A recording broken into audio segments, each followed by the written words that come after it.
안녕하십니까. 기습 출국하려다 저지당한 김학의 전 차관에 대한 검찰의 공식 수사가 임박했습니다. 별장에서의 강제 성접대 의혹, 6년 전 수사가 봐주기 아니었는지가 우선 수사 대상에 오를 것으로 관측됩니다.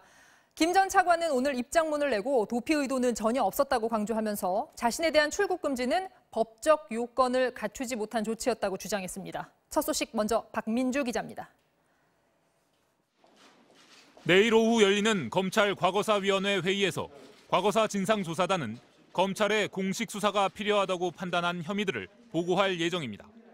김 전 차관 관련 의혹 중 지난 2013년 검찰 수사가 부실했다는 의혹과 성접대나 뇌물수수 의혹에 대한 재수사 권고를 우선적으로 추진할 것으로 알려졌습니다.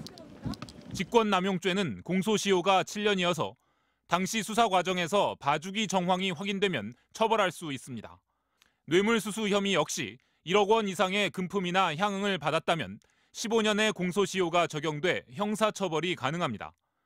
최근 진상조사단의 재조사 결과 지난 2013년 검찰이 김 전 차관에 대한 압수수색은 물론 뇌물 의혹을 확인하기 위한 계좌 추적도 전혀 하지 않은 사실이 확인됐습니다. 한 차례 진행된 소환 조사에서도 형식적인 질의응답만 오고 갔습니다.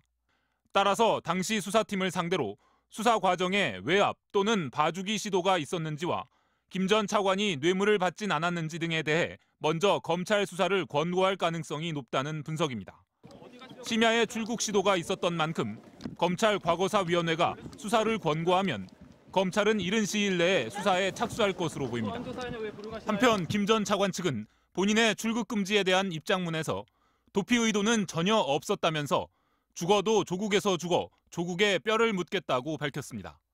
다만 민감한 시점에 오해 살 만한 행동을 한 것에 대해서는 진심으로 사과한다고 덧붙였습니다.